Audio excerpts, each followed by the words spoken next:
Shalom, shalom, très chers téléspectateurs, que Dieu vous bénisse là où vous nous suivez. Bien, vous êtes dans CGC TV, croissez dans la grâce et dans la connaissance télévision avec le pasteur Jimmy Seng. Bien, très chers téléspectateurs, aujourd'hui, je suis venu vous parler sur les langues originales de la Bible. Donc, l'importance des langues originales de la Bible. Bien, j'aimerais faire la prière avant de commencer ces petits enseignements. Éternel Dieu, je te rends grâce pour ce privilège que tu m'as accordé pour enseigner ton peuple sur l'importance de connaître les langues originales de la Bible. Laisse que ton esprit illumine leur cœur pour qu'ils comprennent cet enseignement. Je te rends grâce, c'est toi qui es notre Dieu, au nom de Jésus. Amen. Praise God. Hallelujah. Bien, très chers téléspectateurs, comme je vous ai dit,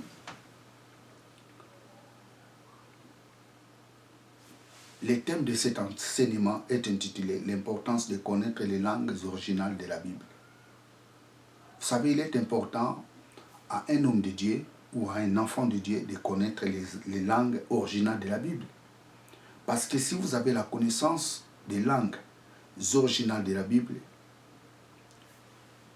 tu ne seras jamais trompé lorsque vous enseignez la parole de Dieu ou lorsque vous lisiez la parole de Dieu pour vous-même. C'est très important. Vous savez, dans la Bible, nous avons plus de 545 erreurs apparentes dans la Bible. Pas erreurs de fond, mais erreurs apparentes. Alors, à travers ce genre d'erreurs, que les ennemis de la Bible attaquent la Bible. Et si vous n'avez pas la connaissance sur ces erreurs, tu ne résisteras pas devant les ennemis de la Bible. Parce que les ennemis de la Bible attaquent la foi de plusieurs enfants de Dieu à travers ces erreurs apparentes. Praise God. Donc dans la Bible, nous avons les erreurs de traducteurs. Les traducteurs, lorsqu'ils traduisaient la Bible, en français, en anglais, dans des langues, je ne sais pas moi, en chinois, en arabe, et lorsque ces gens traduisaient la Bible, ils n'ont pas traduit correctement la Bible. Ils n'ont pas traduit correctement des fois des mots que les auteurs de la Bible ont utilisés. Il y a plusieurs passages dans la Bible où nous trouvons des fautes de traduction dans la Bible.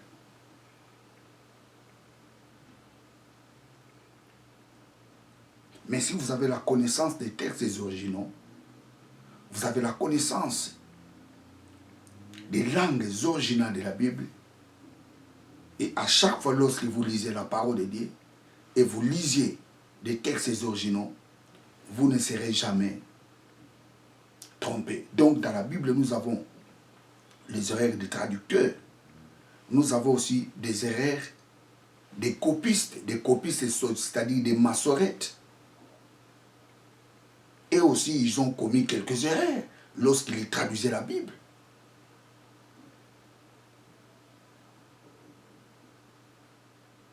Alors, il est important à un prédicateur ou à un enfant de Dieu de connaître ces choses.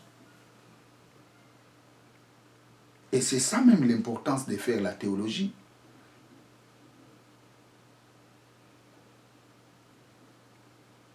Ça, je peux vous donner un passage, c'est dans l'évangile de Saint Jean. Jésus dit, Dieu cherche, Dieu demande les vrais adorateurs.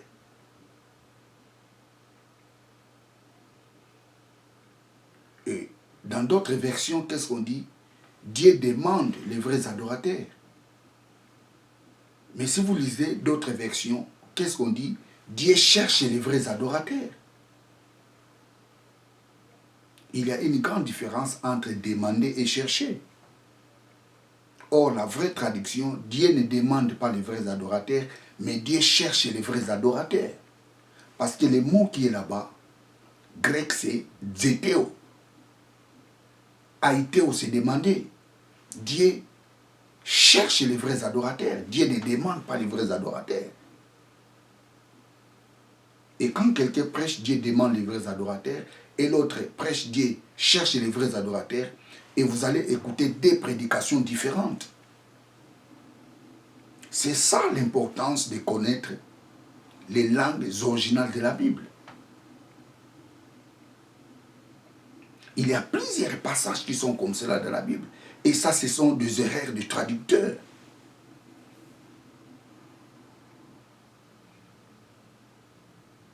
Il y a aussi des erreurs de copistes.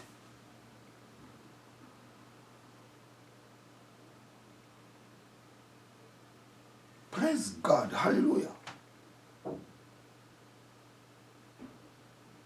L'importance de connaître les langues originales de la Bible.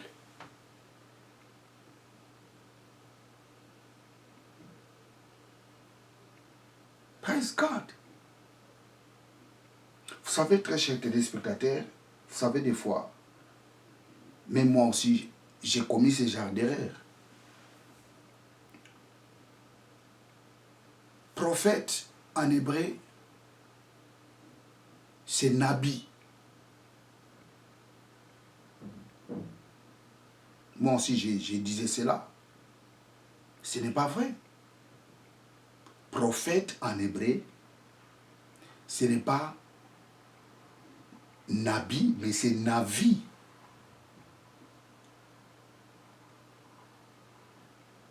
Vous savez, quand tu as la connaissance de quelque chose, tu prêcheras avec précision.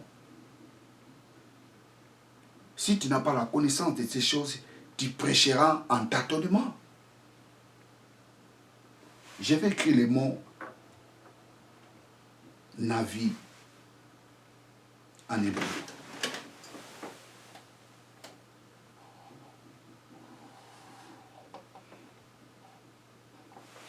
Na, vie.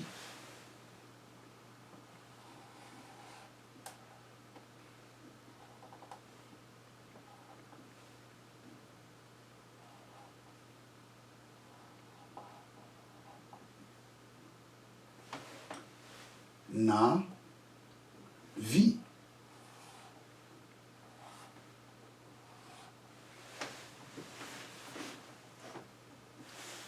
Na, vie. Ça, c'est le mot prophète en hébreu. Je vais vous dire encore une chose. Vous savez, plusieurs gens disent que non, la Bible est hébreu, on l'appelle Torah. Non. La Torah n'est pas la Bible hébraïque. La Torah fait partie de la Bible hébraïque. La Bible hébraïque s'appelle Tanar. Ce n'est pas la Torah. C'est Tanar.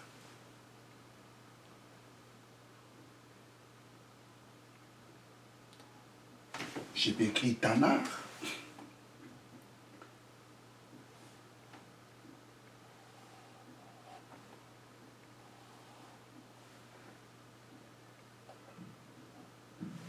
Ta.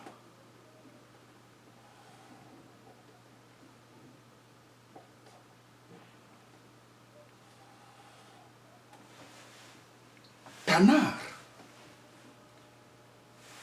Tanar.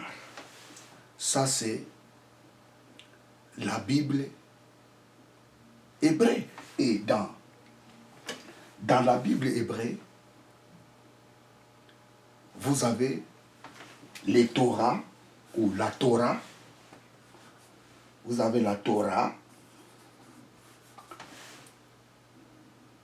les Nevim et les Ketuvim. Ketuvim. Dans les Tanakh, nous avons la Torah, nous avons les Nevim, nous avons les Ketuvim.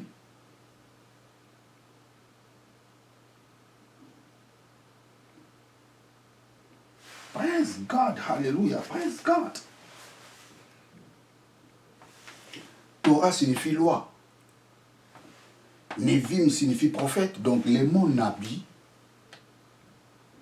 au pluriel, c'est Nevim. Nevim. S'il faut écrire Nevim, donc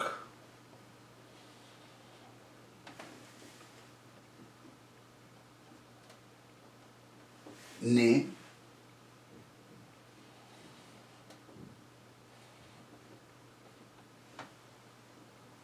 Nehe,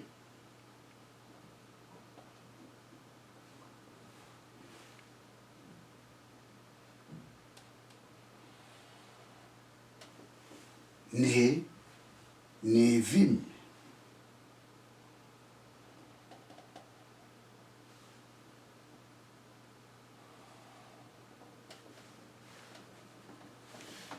Donc il faut qu'il Nehe, Nehe, Vim. Donc nous avons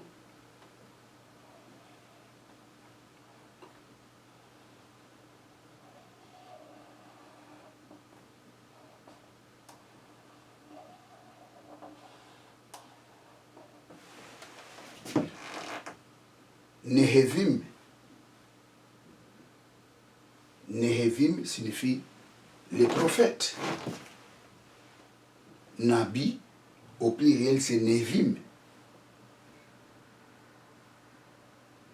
Ça, c'est nous avons Ketuvim, signifie les écrits. Ketuvim, les écrits. Donc, Im,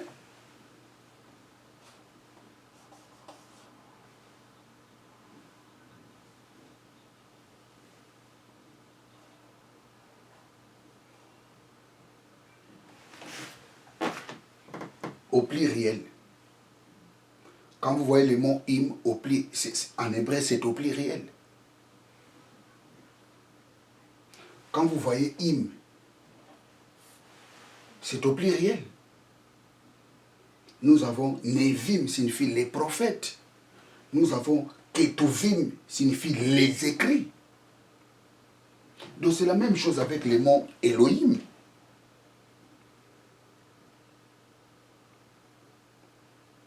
Le mot Elohim signifie le Dieu, c'est au pluriel. Je l'écris Elohim. Elohim.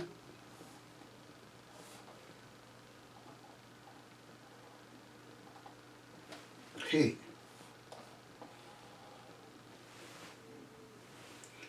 Lo. Hello. Him.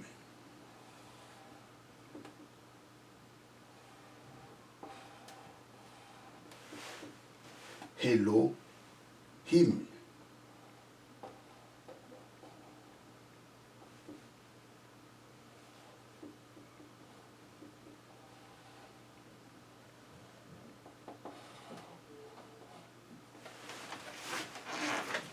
He. Lo. Him.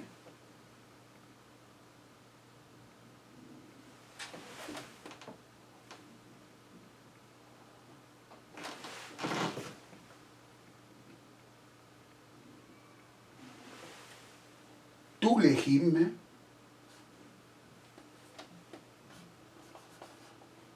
signifient, c'est les pluriels.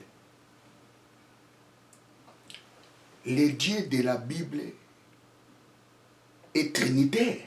Vous savez, quand des fois les gens parlent que non, la Trinité n'est pas biblique. C'est compliqué. Plusieurs gens disent cela. Oh non, le mot Trinité n'existe pas dans la Bible. Mais c'est étonnant, quelqu'un qui dit que les mots Trinité n'existent pas dans la Bible, mais il dit que Dieu en hébreu c'est Elohim. C'est compliqué. Eloah, c'est le singulier. Au pluriel, c'est Elohim. Im signifie pluriel. Je vous ai montré l'exemple ici. Ketuvim, Nevim. Praise God. Le Dieu de la Bible est trinitaire. Le Dieu de la Bible est pluriel, pluriel. Nous avons le Père, le Fils et le Saint-Esprit. La Bible nous dit dans le livre de Genèse, au commencement, Elohim, le Dieu. Him, c'est le pluriel. Him, c'est le pluriel.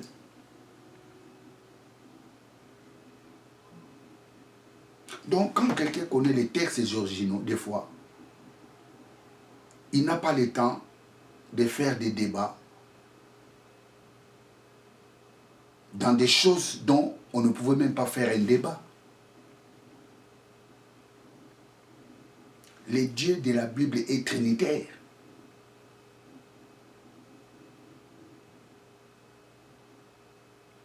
Elohim, Elohim.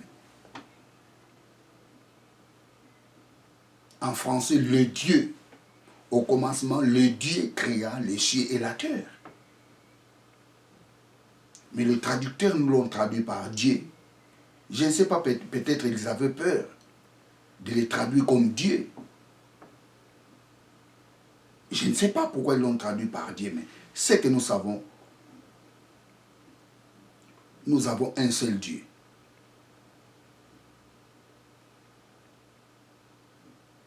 Nous avons un seul Dieu. Et en lui, nous avons le Père, le Fils et le Saint-Esprit. Il y a un seul Dieu.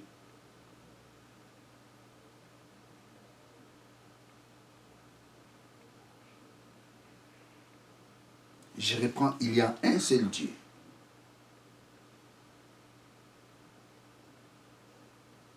Et ce Dieu-là,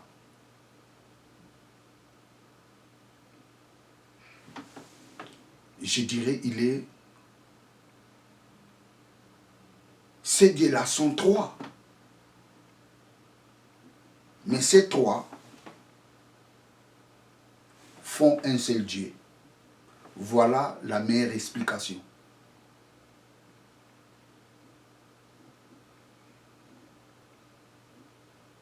Le Père, le Fils et le Saint-Esprit. Vous savez, un jour, je parlerai encore sur la Trinité. Elohim signifie le Dieu.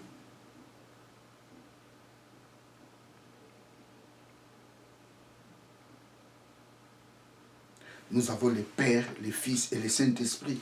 Ces trois font un seul Dieu. C'est ça la différence avec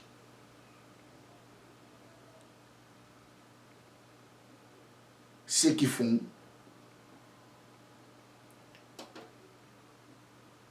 la polythéisme.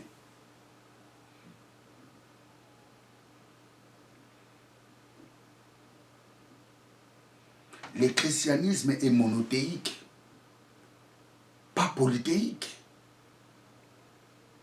Parce que nous croyons à un seul Dieu. C'est ça le monothéisme du christianisme.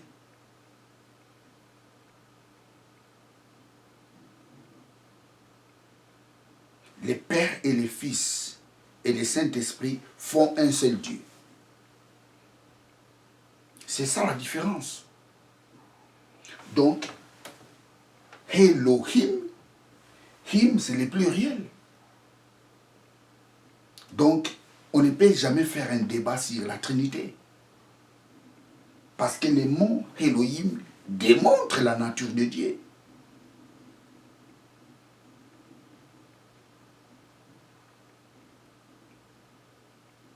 Praise God. Et en hébreu, tous les mots qui terminent par ha est féminin.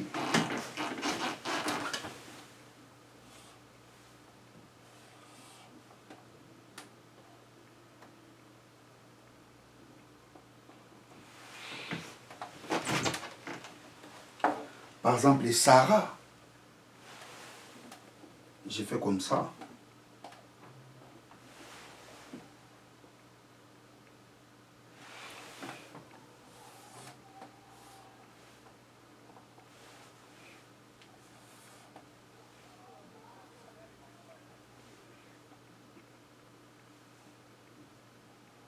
Donc, on fait comme ça.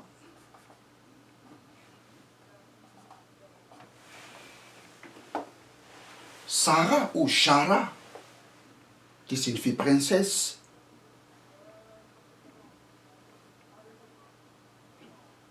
Par exemple, les Torah, c'est pour cela qu'on dit la Torah. Parce que les mots Torah se terminent par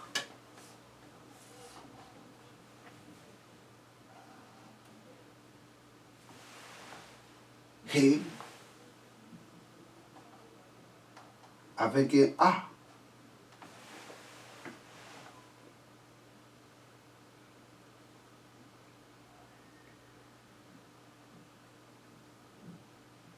C'est ça l'importance de connaître les langues originales de la Bible. Alors pour ne pas perdre beaucoup de temps, nous allons parler un peu sur l'alphabet.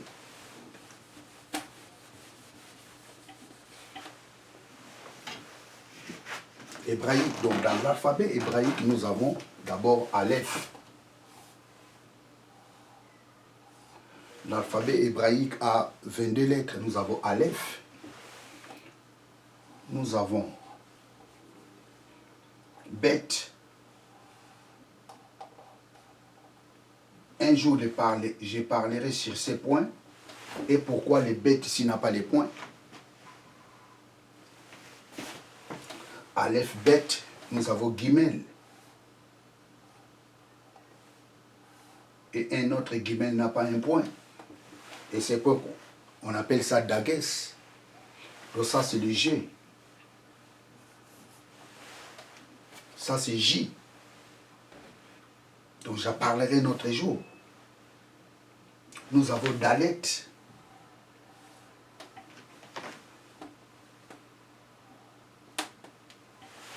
C'est les deux.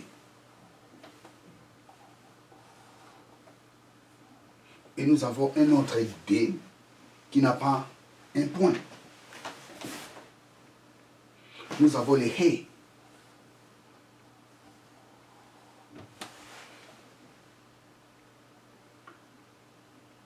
Nous avons les Va. Et les Yéménites les prononcent Wa.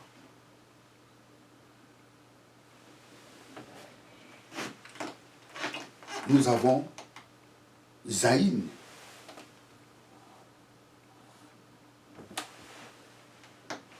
C'est Z, en français c'est Z. Nous avons Het ou Het.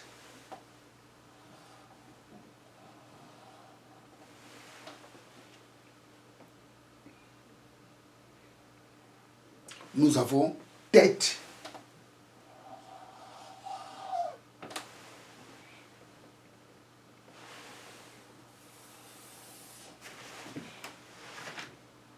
Nous avons Yod.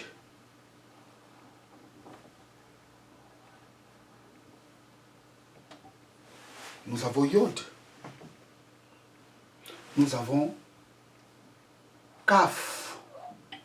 Avec un Dagues, les points, nous avons les Kaf qui n'a pas les Dagues, il a une autre prononciation. Nous avons les Kaf finales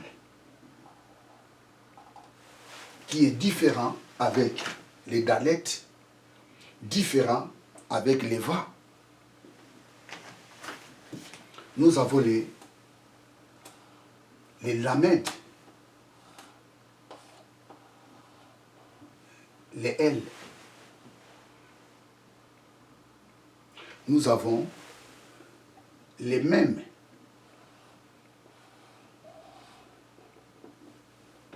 Et nous avons les mêmes finales.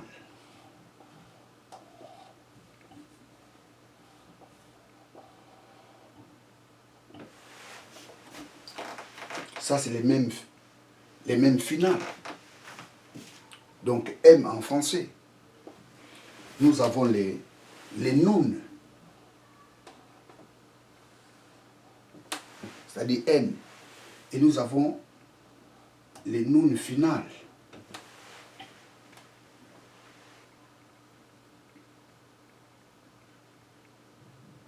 Nous avons quoi encore? Nous avons les samés, les S.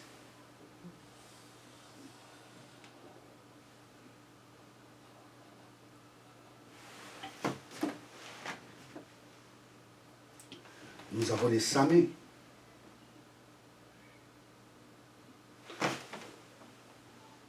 Nous avons les P.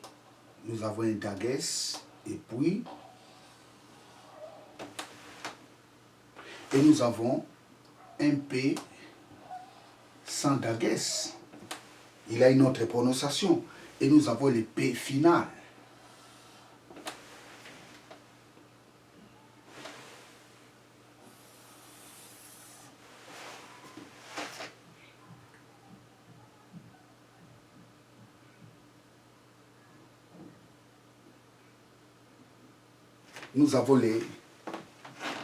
Nous avons les haïnes.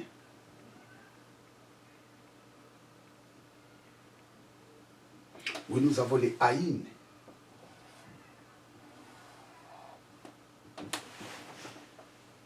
Ça, c'est haïne. Non, nous avons les haïnes d'abord ici. Ici, nous avons haïne. Donc, s'il faut bien les faire, excusez-moi, nous avons ici. Nous avons haïne. Nous avons l'épée. Avec un dagues, nous avons l'épée sans dagues. Nous avons l'épée finale. Donc c'est comme ça, nous avons les haïnes, nous avons l'épée et nous avons les tchadés.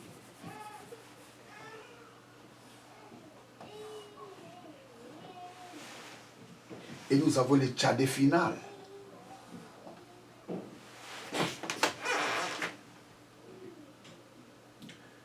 Et nous avons quoi encore? Nous avons les coqs.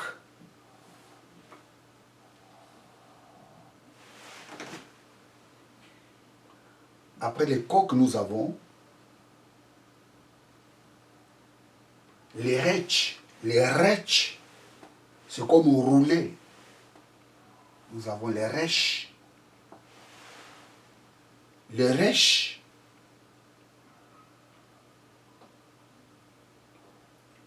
Après les rech, nous avons Chine.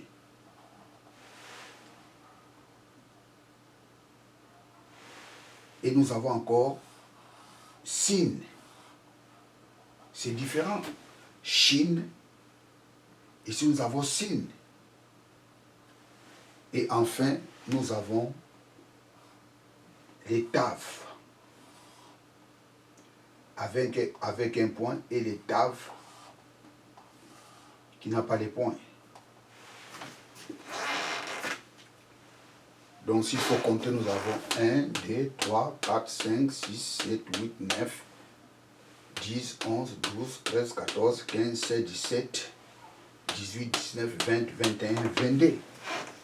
Nous avons les 22 lettres d'alphabet hébraïque. Alors s'il faut écrire par exemple Aleph, en hébreu. Je vais écrire Aleph en hébreu.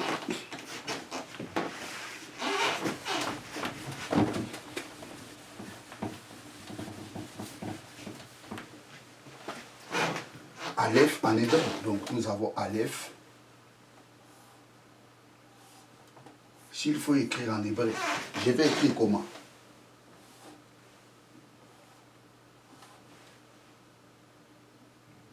A.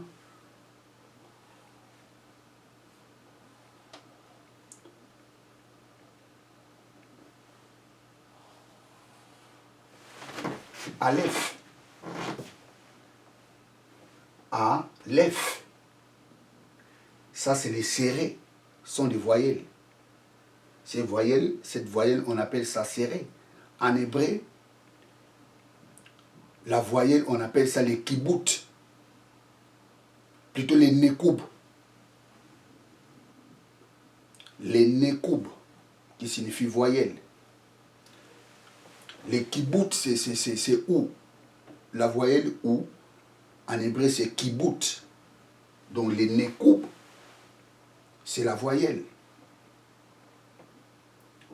Donc nous avons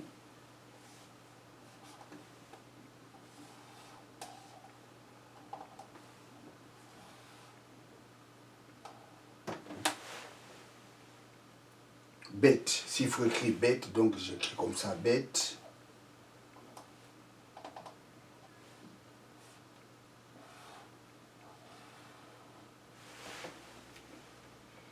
Bête. Guimel. Avec un daguès. De s'il faut écrire guimel, donc j'écris guimel comme ça.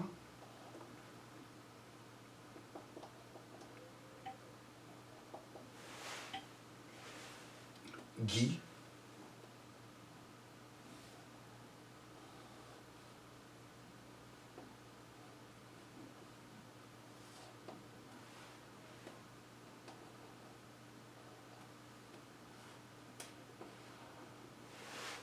Guimel. Ainsi de suite. Je peux écrire un mot qui est connu. Shalom en hébreu. Shalom. Sha.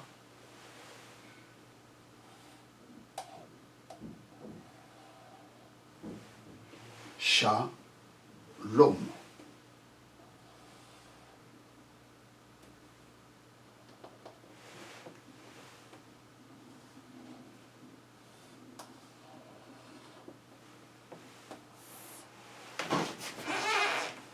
Shalom.